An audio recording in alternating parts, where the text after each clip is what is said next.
The grand chamber of the High Synod did not smell of ozone or sterile air, as one might expect from the apex of galactic civilization, but rather of ancient, polished wood and the slow, dry decay of stagnation. It was a scent that had accumulated over 10,000 cycles of peace, a peace maintained not by benevolence, but by the sheer, crushing weight of bureaucracy and the unspoken threat of exclusion from the trade lanes. Within this cavernous hall, illuminated by the bioluminescent moss that clung to the vaulted ceiling miles above, the representatives of 400 sentient species gathered in a silence that felt heavier than the gravity of the gas giant orbiting outside. They were waiting. They were terrified. The center of the chamber, usually reserved for holographic displays of economic growth or territorial disputes, was currently occupied by a cloud of static and debris, a recorded memory of an atrocity that had occurred only 3 standard cycles ago. The cloud swirled, a digital ghost of a planet that no longer existed. This was, or had been, Sylar Prime, a garden world, a sanctuary, a place that the Synod had guaranteed safety under the Article of Sentient Preservation. And standing before this swirling graveyard, basking in the horror of the assembly, was Warlord Kruk of the Vorgani Dominion. He did not look apologetic. He looked proud. Kruk was a massive biological construct of chitin and muscle, his 4 arms crossed over a chest that heaved with the intake of the chamber's oxygen-rich mix. The Vorgani were a young species, aggressive, uplifted perhaps too soon by a careless trade guild looking for mercenaries, and they had mistaken the Synod's silence for weakness. Kruk's mandibles clicked, a sound that echoed wetly against the acoustic tiling of the podium.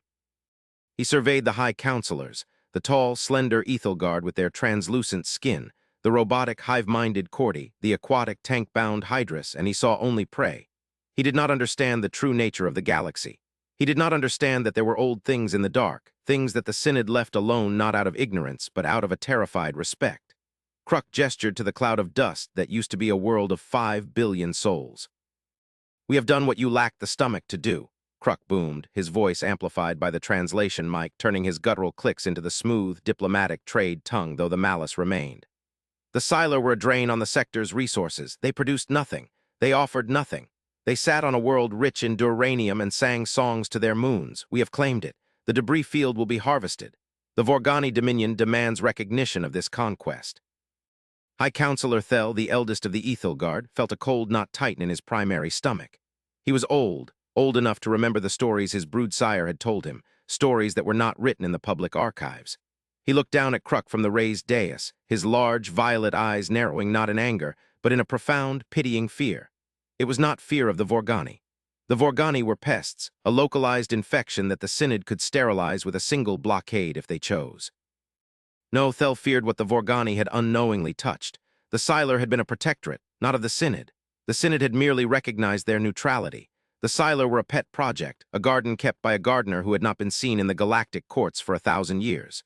Thel leaned forward, his slender fingers gripping the edge of his podium until the knuckles turned white. "Warlord Kruk," Thel said, his voice a whisper that the audio systems amplified into a booming censure. "You speak of resource allocation, you speak of conquest, but you have not consulted the deep archives. You checked the Synod registry, did you not? You saw the Sylar listed as protected, Class 4. You assumed that Class 4 meant unimportant or primitive.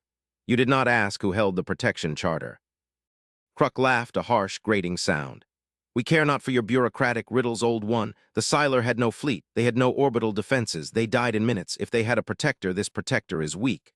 A phantom. Where were they when our plasma batteries ignited their atmosphere? Where were they when the crust cracked? If you speak of the Terrans, we have heard the myths. The hairless apes who retreated to the edge of the spiral arm. They are dust. They are a failed empire that turned inward to die.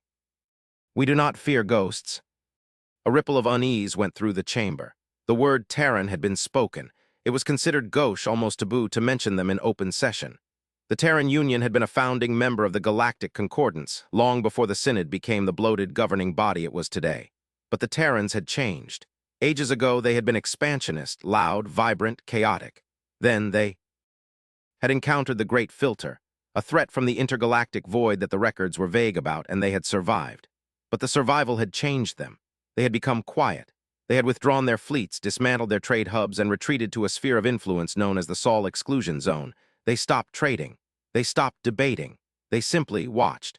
and occasionally they would issue a notice that a certain primitive species or a certain developing world was under observation. The Siler had been one such world. Thel signaled for the chamber to quiet down. He looked at the other High Counselors. The Cordy network was flashing rapid, nervous patterns of light. The Hydrus ambassador was agitating the water in his tank with frantic movements. They all knew. The Vorgani had just kicked the door of a sleeping dragon's den and set fire to its favorite pillow. "You are young, Kruk," Thel said, his voice trembling slightly. "You view the galaxy through the lens of predation. You see a lack of fleets as weakness. You see silence as submission.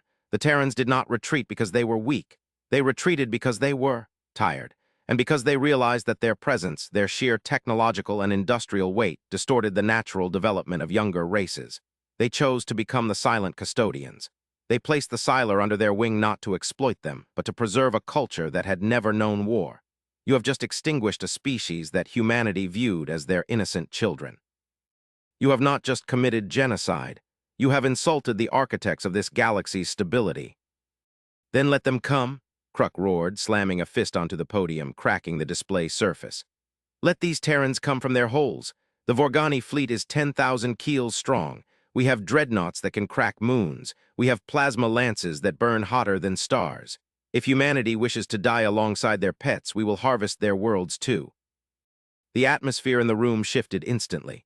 It wasn't a sound, it was a pressure. A sudden, visceral drop in air pressure that made ears pop and lungs strain. The lights in the vast chamber flickered, the bioluminescent moss dimming as if the life was being drained from it. The holographic display of the destroyed Siler world vanished, replaced by a wall of absolute static. Then the static cleared, but it was not replaced by an image. It was replaced by a signal. A single, overriding transmission that hijacked every datapad, every neural implant, every screen in the Synod. It was a frequency that the older counselors recognized with a primal dread. It was the override black.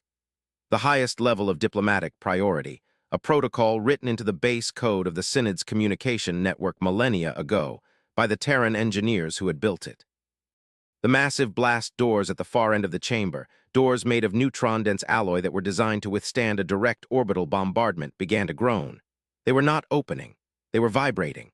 A low, resonant hum filled the air, a sound so deep it was felt in the marrow of the bones rather than heard. It was the sound of a gravitational anchor locking into place. Outside the station, in the vacuum of space, the sensors of the Synod's defense fleet went blind. They didn't detect a fleet warping in. They didn't detect weapons fire. They simply detected mass. An object of impossible density had just translated from subspace directly into the station's orbital path, bypassing all interdiction fields. It was not a fleet. It was a single vessel. The great doors ground open, the mechanisms screaming in protest as they were forced by an external command. There were no guards, no procession of soldiers, no fanfare. Into the vast, terrified silence of the grand chamber walked a single figure. He was not 10 feet tall. He was not armored in power suits.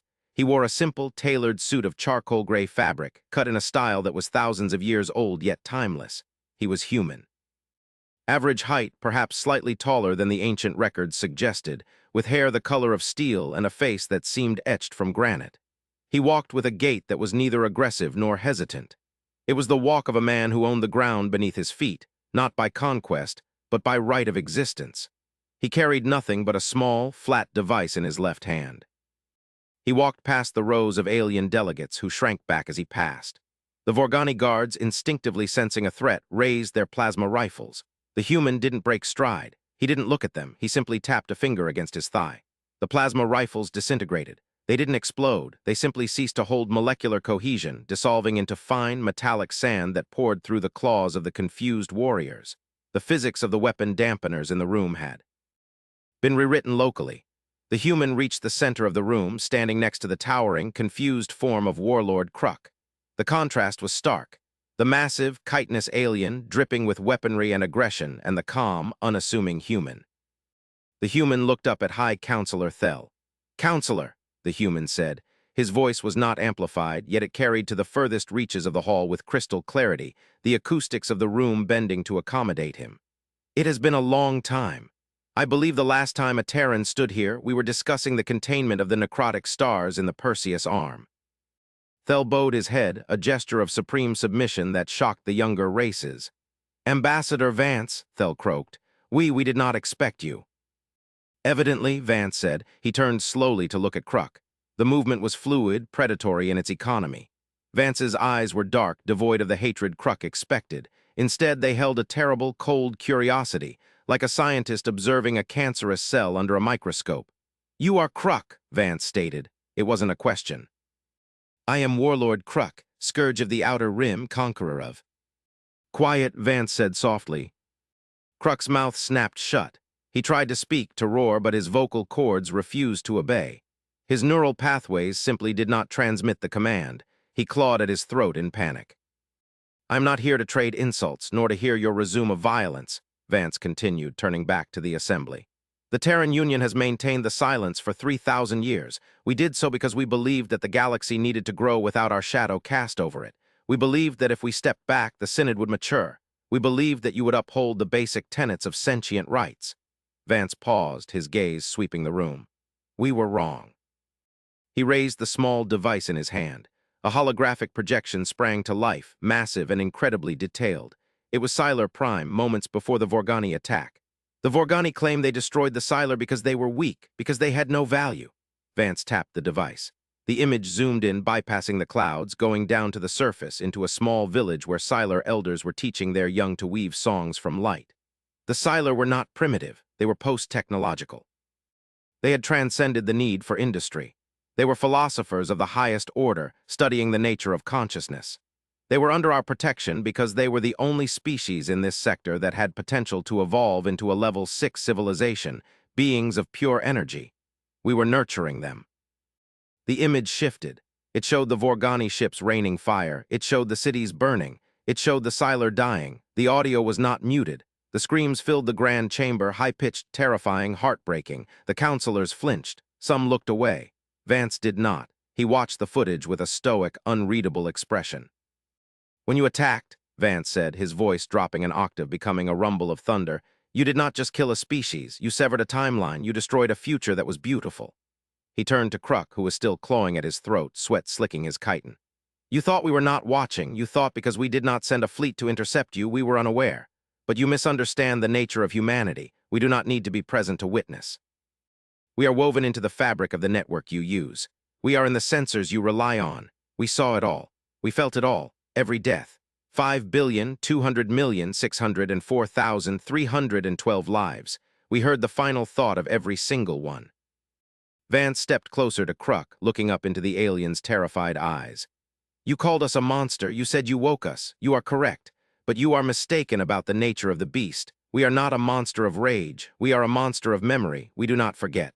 And we do not forgive the wanton destruction of potential." What will you do?" Thel asked, his voice trembling. "Will you declare war on the Vorgani? The Synod will. We will not stop you. We cannot stop you." Vance laughed, a dry, humorless sound. "War? No. War implies a conflict between two valid combatants. War implies a chance of victory for either side. War is a messy, inefficient exchange of resources. We moved past war eons ago." He tapped his device again. The hologram changed. It now showed the Vorgani home world, a harsh, industrial planet teeming with shipyards and weapon factories. The Vorgani are a culture built on the concept of might makes right. They respect only strength. They believe that existence is a struggle for dominance. If we were to destroy their fleets, they would view it as a glorious defeat. They would build statues to their martyrs. They would learn nothing. "Then what?" Thel whispered.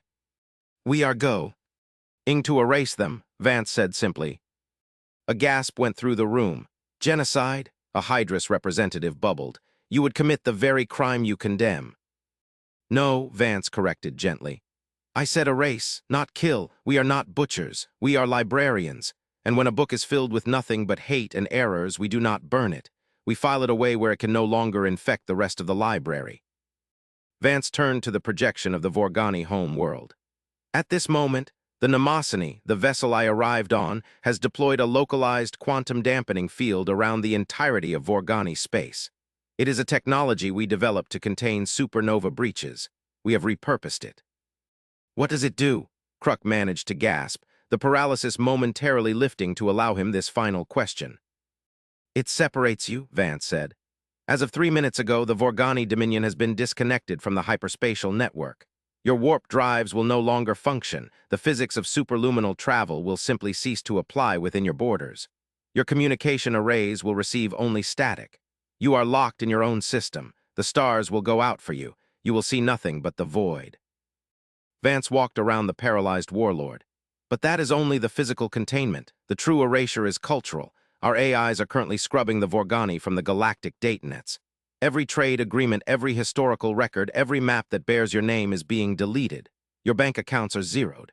Your patents are dissolved. To the rest of the galaxy, you never existed. No ship will ever visit you. No signal will ever reach you. You will live out your lives on your harsh, industrial world, consuming your own resources until they run dry. You will have your might, warlord, but you will have no one to use it on but yourselves. You will rot in the dark, forgotten by history. The horror of the sentence settled over the chamber. It was a fate worse than death, to be unmade, to be cast into absolute isolation. The Vorgani were an expansionist race. They needed conquest to sustain their economy. Without it, they would turn on each other within a year. It was a slow, agonizing suicide. And as for the Siler, Vance said, his voice softening, he looked back at the cloud of debris. You cannot destroy what we have chosen to keep. He pressed a final sequence on his datapad. The hologram of the destroyed world flared bright white. We told you we were observing. When we observe, we record. We do not just record video. We record quantum states. We record synaptic patterns. We record the soul. Vance looked at Thel. The Siler are not dead. We have them, all 5 billion of them. Their consciousnesses are stored in the memory banks of the Mnemosyne. We have a terraforming project waiting in the Magellanic clouds. A new world hidden safe. We will print them new bodies. We will download their memories. They will wake up under a new sun, believing only a moment has passed. They will continue their songs. And you, he pointed to the empty space where the Vorgani records used to be, will never hear them. The revelation stunned the assembly into absolute silence. The power to resurrect a species, the technology to capture the soul of a planet. This was not engineering, this was godhood. The humans had not just built better ships, they had conquered death itself. They had become the masters of reality's substrate. However, Vance said, and his tone shifted again. The cold superiority vanished, replaced by a grave, heavy seriousness. He looked tired now. The weight of what he had done, of the power he wielded, seemed to press down on his shoulders. This intervention was not without cost. We broke the silence. We revealed our hand, and in doing so, we have triggered something else. He walked back to the center of the dais, the Vorgani warlord now a trembling, broken heap on the floor, ignored by everyone. Vance addressed the entire synod. We stayed quiet for a reason. There are things in the dark space between galaxies that listen for the signature of high-level energy manipulation. The weapon we use to isolate the Vorgani, it creates a ripple, a beacon. We have just lit a flare in a dark forest. Thel's eyes widened. You mean the enemy, the great filter you spoke of. It is listening, Vance said, and it is hungry. The human ambassador looked at the gathered species, his expression grim but determined. We can no longer afford to be the silent guardians. The time for the nursery is over. The Vorgani were a symptom of a disorderly galaxy, but the true threat is coming. We have woken it up to save the Siler. Now we must prepare you to face it. Vance extended his hand, not in command, but in invitation. The Terran Union is returning to the Council, not as rulers, but as instructors. We will upgrade your fleets. We will harden your shields. We will teach you the mathematics of survival. But you mew. Sin, abandon your petty squabbles. You must abandon your wars of conquest. The Vorgani are the last example of the old ways. From this moment on, you are either part of the defense, or you are obstacles to be removed. He paused, letting the gravity of the ultimatum hang in the air. The monster that the Vorgani had woken was indeed terrifying, but it was not a monster of destruction. It was a monster of responsibility. The humans had taken the weight of the universe onto their shoulders, and they were demanding that the rest of the galaxy help them carry it.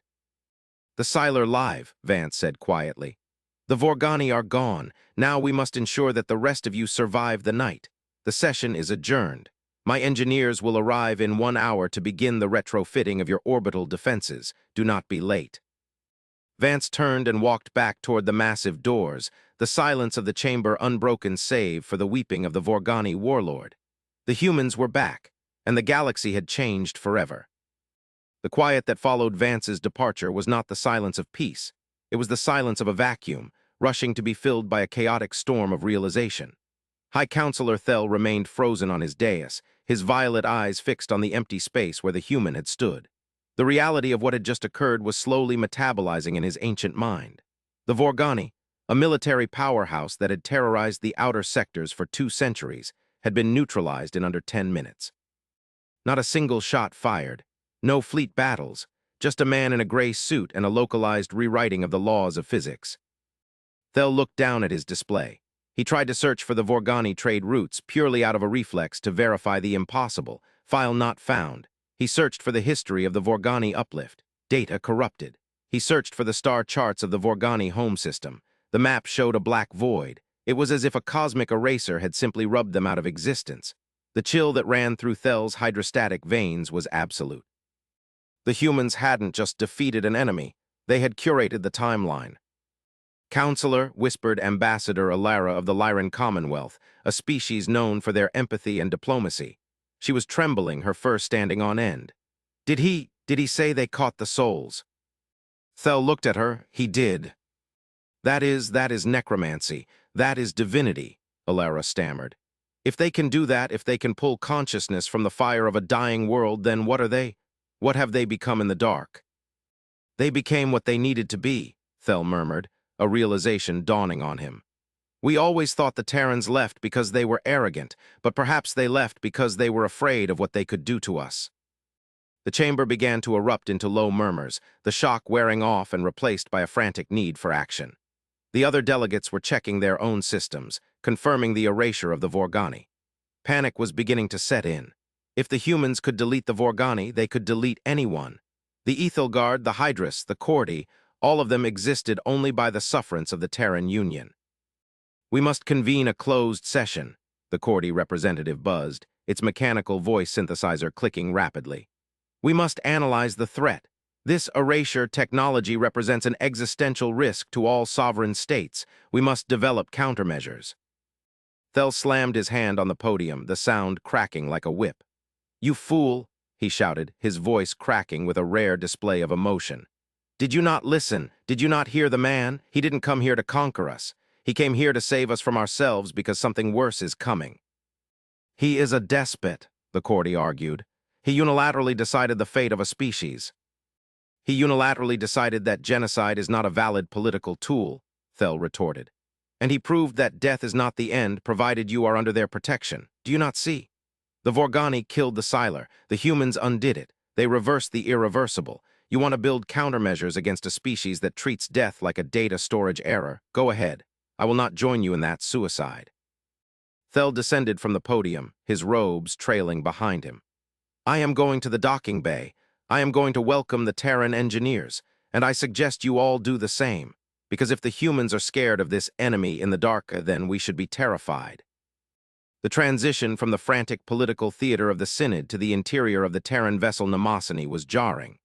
Thel had expected a warship. He had expected gunmetal corridors, soldiers in power armor, the harsh utilitarianism of a military vessel. Instead, the shuttle that ferried him and a select group of delegates up to the massive ship deposited them into a space that felt more like a cathedral. The air was sweet, smelling of rain and rich soil. The walls were not metal, but a translucent, shifting material that seemed to be made of solidified light. Through them, the stars were visible but filtered softer. There were no visible bulkheads. The floor was a smooth, dark stone that felt warm to the touch, and everywhere there was the hum. The same low, resonant vibration they had felt in the chamber, but here it was rhythmic, like a heartbeat. Admiral Vance, or Ambassador, his titles seemed interchangeable, met them at the airlock. He had shed the suit jacket, his sleeves rolled up, revealing forearms that, while not overly muscular, looked as hard as kinetic cabling. He looked less like a diplomat now, and more like a weary workman who had just finished a difficult shift. Welcome to the Mnemosyne, Vance said. I apologize for the lack of ceremony. We are currently processing 5 billion distinct consciousness streams. It takes a fair amount of bandwidth. Ilara stepped forward, her large eyes wide with wonder. They are here, the Siler, truly. Follow me, Vance said. He led them down a long corridor that seemed to stretch into infinity. As they walked, Thel noticed that there were no doors, only archways that led to vast, open spaces filled with light, columns of golden light swirling and dancing. The memory core, Vance explained, gesturing to the columns. Carbon-based life is fragile. It requires specific temperatures, pressures, atmospheres, but the pattern of life, the electrical signals that make you you, is just information. Complex, chaotic, beautiful information. We learned long ago that the vessel is not the content. When the Vorgani began their bombardment, our sensors in the system triggered the uplink. We couldn't stop the plasma from hitting the flesh, but we could snatch the signal before the hardware was destroyed. He stopped before a large viewing pane. Inside the room, floating in a suspension field, were thousands of crystalline matrices. These are the storage substrates. Each one holds a city. They are dreaming right now. We have them in a simulation of their world, a perfect recreation of Sylar Prime before the attack. To them, the sky turned fire for a second, and then they woke up in their beds. They think it was a nightmare. We will keep them there until the terraforming of their new home is complete. Thel felt a tear slide down his cheek. The mercy of it was overwhelming. "You are gods," he whispered. "No," Vance said sharply. He turned to face them, his expression hardening. "We are not gods. Gods demand worship. Gods are capricious. We are engineers. We saw a problem, the loss of unique sentient data, and we built a solution. Do not deify us, High Counselor. That leads to stagnation. We are simply older than you. We have made more mistakes, and we have learned from them." He walked further, signaling them to follow. The atmosphere of the ship changed. The soft light gave way to a darker, cooler tone. The walls here were displaying data streams, tactical maps, energy readings, complex equations that made Thel's head spin. "This is the war room," Vance said, "or more accurately, the crisis management center." In the center of the room was a holographic projection of the galaxy, but it was different from the maps the Synod used. The spiral arms were there, but large sections of the outer rim were marked in angry, pulsing red. And beyond the rim, in the intergalactic void, there was a shadow, a growing, encroaching darkness that seemed to be eating the stars. "This is why we woke up," Vance said, pointing to the shadow. "The Vorgani genocide was a tragedy, but in the grand scale, it was a trigger event. The energy release from their plasma bombardment was sloppy. It sent graviton ripples out into the void, ripples that it can feel. "What is it?" the Hydrus ambassador asked, pressing its face against the glass of its travel tank. "We call them the entropic swarm," Vance said. "Or simply the silence. They are not a species in the traditional sense. They are a macro-predatory function of the universe. They feed on complexity. They seek to reduce the universe to its lowest energy state. Heat death accelerated." Vance magnified the image. The shadow wasn't empty space. It was composed of billions of ships. No, not ships. Organisms.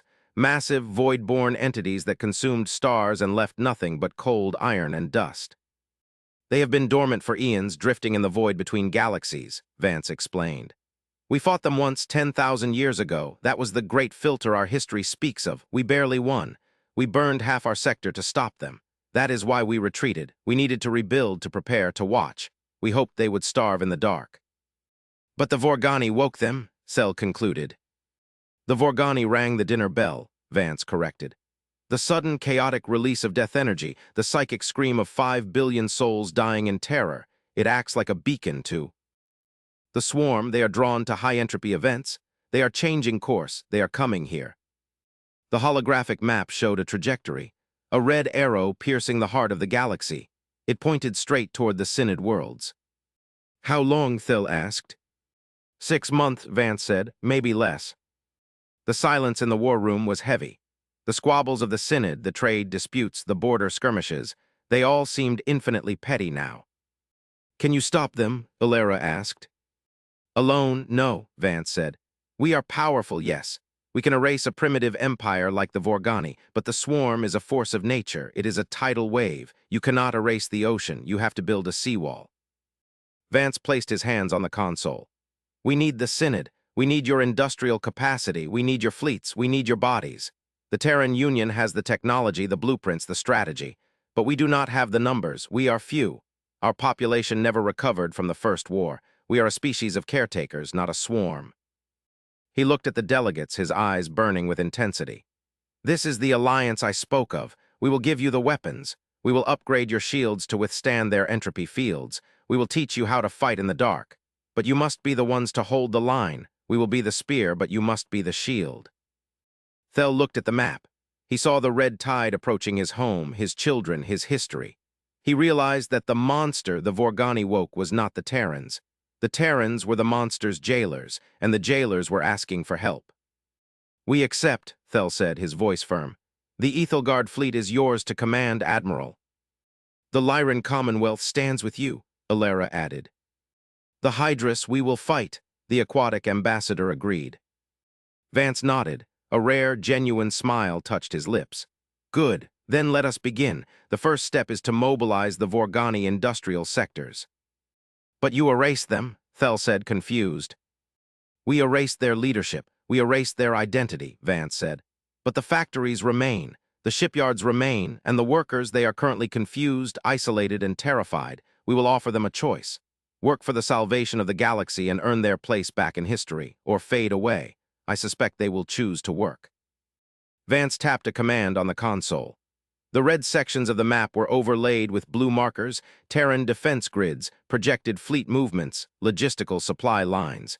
It was a plan of breathtaking complexity. The Vorgani wanted a war, Vance muttered, looking at the tactical display. They wanted to prove their strength. Well, they are going to get their wish. Their metal will forge the shield that saves us all. There is a certain poetic justice in that. He turned back to the group.